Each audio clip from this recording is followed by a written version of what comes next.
What up, guys? Yeah, today we've got another beer coming at you, another winter beer, and this time we're doing something a little different. It is the 2019 Trader Joe's Vintage Spiced Ale. It is a dark ale brewed with spices.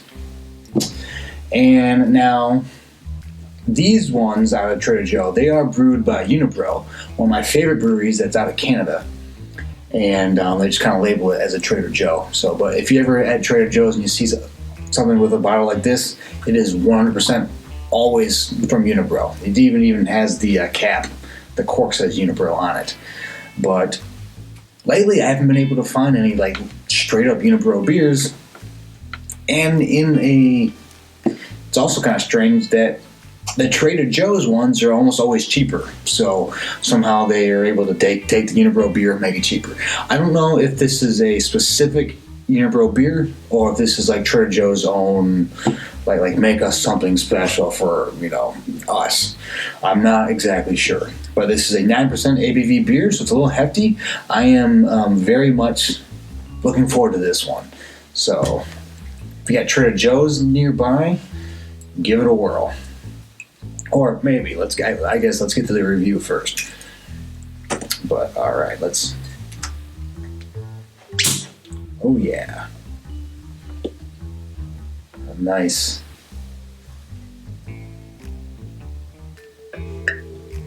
Ooh, that is thick and dark. Like, it looks like I'm pouring Pepsi. Full or go easy on the Pepsi. For any of you Home Alone fans.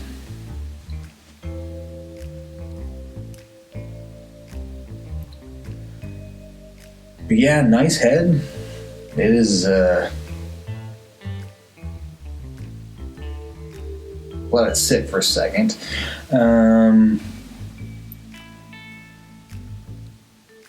Since we can let it sit, let's just read some of the stuff on the back. Unique and limited edition.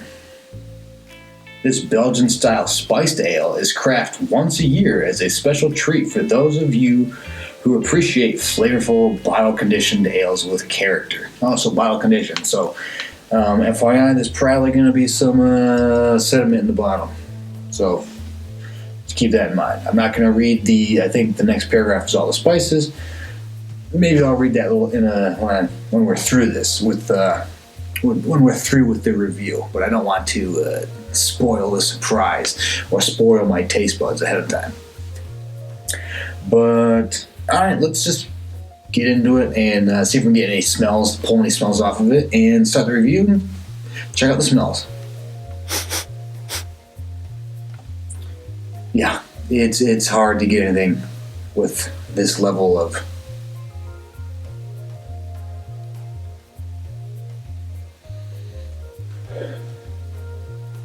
The deep inhale, definitely getting some of those seasonal spices, which I'm a fan of.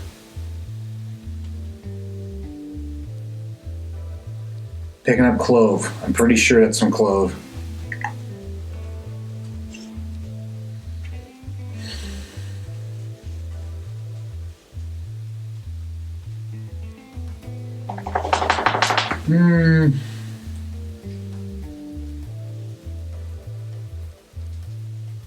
Maybe a little cinnamon and some ginger. I'm going to say clove, cinnamon, ginger right in there.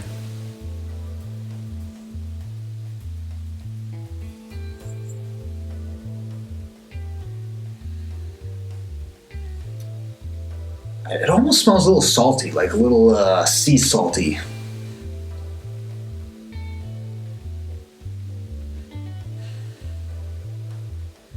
But here's the thing, I don't think this head's dying down.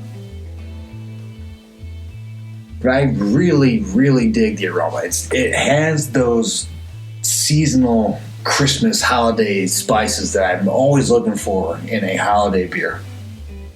So I'm going to recommend it. I dig it. And it's definitely got that heavy Belgian head on it. Like, this isn't going anywhere. So I'm looking forward to trying it. As you can see, it is very dark.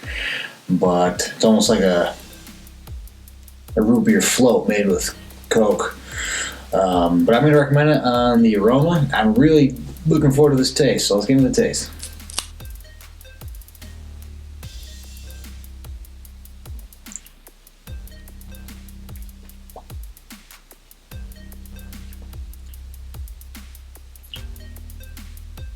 I don't.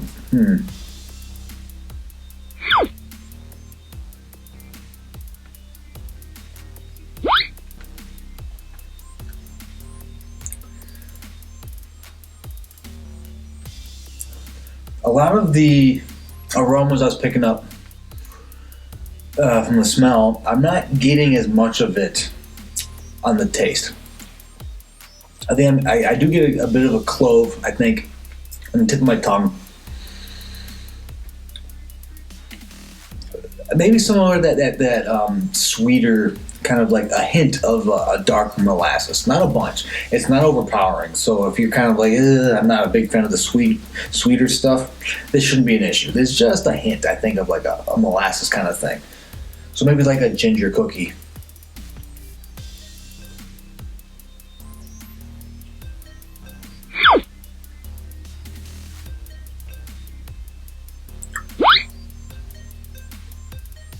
Yeah, I'm gonna say a bit of a clove on the tip, like a gingerbread kind of cookie. I think there is a hint of ginger and a bit of that molasses. I'm not picking up much of the cinnamon that I thought I was smelling. I'm not really getting any of that now.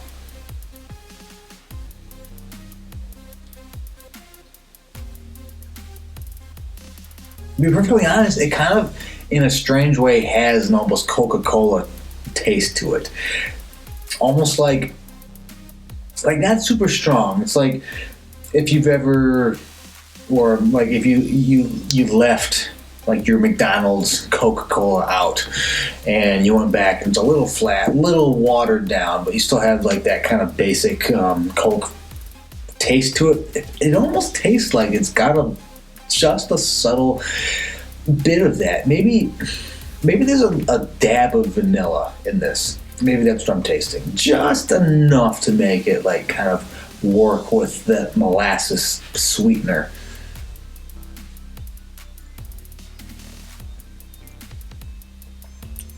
But I could dig this. I can go for it. It doesn't have the spices to the level that I was expecting. But there is, some stuff there. But I dig it. I like it. I'm gonna go for it. So I'm gonna recommend it on taste. And this seems like one of those that's the taste is gonna kind of evolve with each sip you go for as the head dies down, as it warms up. It tastes like something that's always going to be a little different. Like one of those Hot Wheels cars that you put under the water that changes colors all the time. This is the color changing Hot Wheel. It's going to be a little different with each sip. But yeah, as of right now, I'm going to recommend it for taste. But I have a price next category, and this thing was like surprise. I mean, Trader Joe's, a lot of times with the beers, if you can get the beers at Trader Joe's, it's a great place because they're way cheaper almost always versus like a Total Wine, or if you were to get it at like a Kroger or Fry's or Myers or wherever you buy your booze. And this is a fair price. Like this thing was like $5.99. If you were to get this as a unibrow without the Trader Joe logo on it, it'd be twice that, which is why I'm like, I don't get why it's so cheaper to have Trader Joe label on it versus a unibrow label. But absolutely fair price, $5.99 for this thing. It is 1 pint, 9.4 fluid ounces, so 750 milliliters for $5.99. You get 2 of these, you split it with a buddy. I mean, at 9% ABV, you guys will be set. Or just, okay, I guess each of you just get 1. That is a perfect pre-game thing. Like if you're maybe you have like some bowl games that's around and you're just gonna go to it. You don't really even care who's playing. It's just it's a bowl game. This is a perfect pre-game for that. Like next state over in New Mexico, I've been wanting to go to the Sun Bowl. Just do it. Sun Bowl's like, even though it's not like a glorified bowl, it's kind of, I mean, it's been around for a while, and I respect the bowl that's kept the name.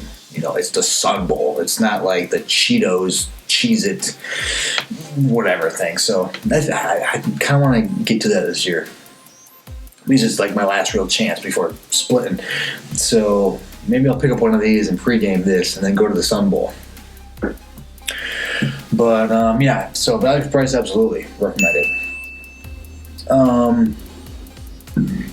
Excuse me. Next category is distinction. And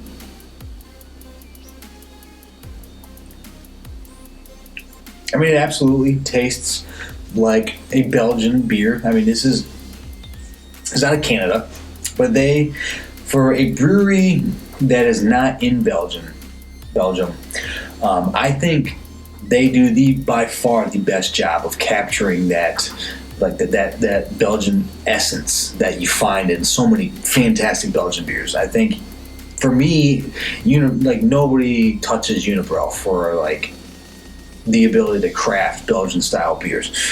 Omegang has some that do fine. I'd say Omegang over Firestone Walker. Firestone Walkers, they're all over the place now with what they make. But for a non-Belgian, I think Unibrow is just right on point. So it very much tastes like a Belgian beer.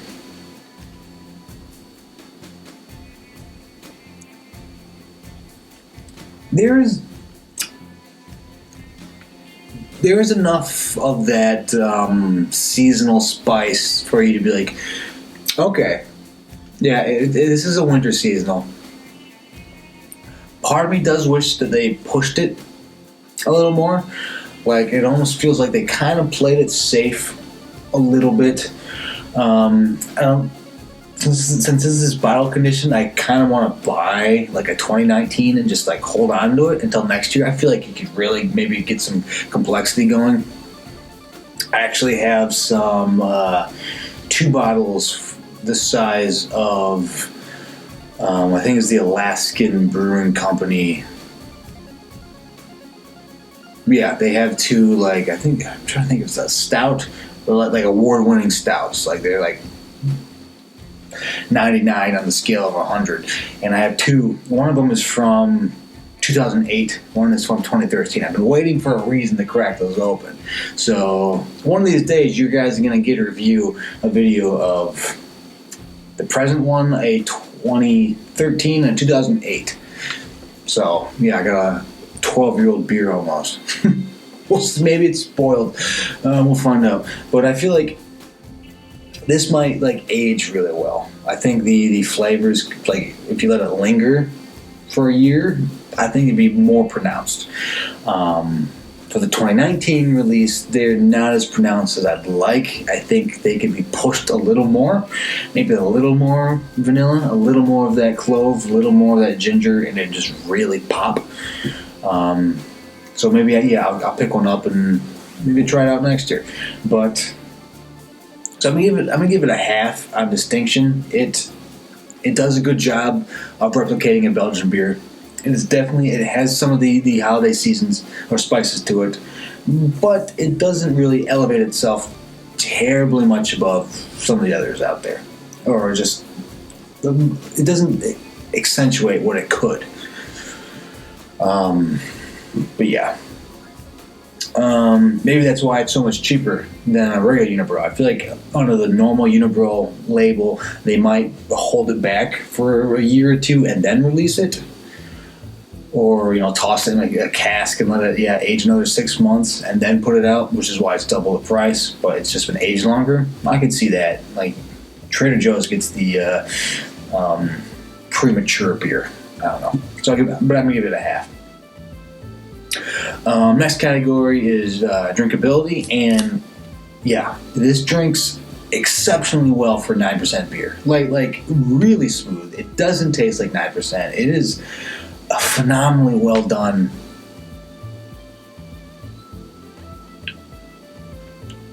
Really, really good.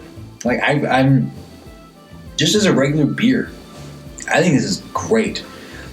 It's 9%. I think it tastes. I mean, it tastes solid. And so yeah, I'm gonna recommend it on drinkability. It is an easy drinking 9% ABV. Almost like if you just like a darker ale that's smooth, holidays or not, absolutely, this is a great one to go with. And it's one that could get you in a little trouble if you drink too much of it. But so yeah, I'm gonna recommend it on drinkability.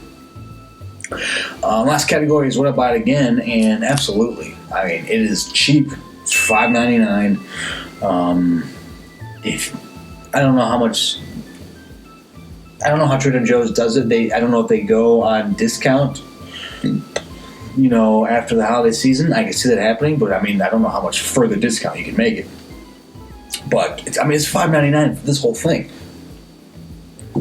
Even if it's just you buy two of them. And so you just spent $12. You have solid beer. You're probably not going to drink all of them, but you're covered. And you get good tasting beer the entire time. And it's something, at least for me, I'm not going to get tired of. I could drink the whole bottle and be cool. Sometimes, you drink one glass, you're like, okay, I need to change it up. For me, it's smooth. It's complex enough where it's always kind of changing. I feel like this would be, good for wrapping presents, night before Christmas, or, whatever holiday or non-holiday, whatever you do. I think it's just a good, winter tailgating beer. It's good everything. So, totally dig it. So, yes, I will be buying it again. So, 5.5 out of 6. All right. But all right, let's read what it says on the back of this thing. So, I already read the introduction. Here we go. It is our vintage spice ale is a rich and dark and full-bodied ale with a fine and generous coffee-colored is that beige foam? I don't know. I can't read. I'm going to say beige foam. It's ready to enjoy right away, and you may also wish to sell a few bottles. All right, I'm not crazy, so I can sell it. So I do think I'm going to buy one or a couple because they're so cheap and just hold on to them for a little bit. I'm going to sneeze, and it's just lingering. It will evolve interestingly well, develop more complex flavors as the years go by. Keep the bottle upright in storage. All right, so there you go. Maybe I'm going to do that. All right, brewed with a delicate balance of noble hops, roasted malts, and spices. This is a remarkably smooth ale with a wonderful complex. Really, you're gonna give me all that and not tell me what the spices are? You bastards! You're gonna tell me to serve this with curried lamb. You're not gonna tell me that it has clove in it, but you're gonna tell me to serve it with curried lamb. Curried lamb sounds kind of good. But yeah, there you go. So it's not telling me what it is, but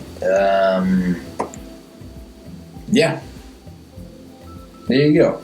It is it's definitely Unibrow. It's fantastic beer. If you have a Trader Joe's by you nearby, absolutely buy it. Have you guys ever bought and cellared beer? Are you and how long does that last? Do you buy it and have with anticipation to sell it or cellar it, and then 3 weeks later you're just I'm out of beer.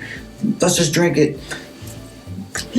Sometimes it's I like it when you just kind of forget about it. I have these friends in Savannah when I used to live there, and they would make their own Kahlua with basically a recipe with vodka and coffee, and you kind of distill it down, and then you kind of bottle it. And they'd actually use these kinds of bottles and cork it, and they'd be just wait 6 months. Of course, you'd never wait 6 months. You'd always end up cracking it open and drinking it. Then they gave me a bottle. I moved. I forgot about it for 3 years. And then I just kind of I put it into my box of alcohols that you never use. You have creme de menthe or whatever. All those things that you might crack open once for a party or something that's never going to happen. And I was digging through it, and I totally forgot about it. And I cracked it open. It was so good, so good. So yeah, do you guys ever cellar your beers or let it sit? Because I do think this one would be, if you let it sit for a year or two, I think it tastes really good. But yeah, so all right, that is my review of Trader Joe's 2019 Vintage Spiced Ale. If you've had it before, what do you think? Let me know in the comments, and subscribe, do all that stuff. And so yeah, so for myself and for Trader Joe's 2019 Vintage Spiced Ale, dark ale brewed with spices that they don't tell you about. Take it easy.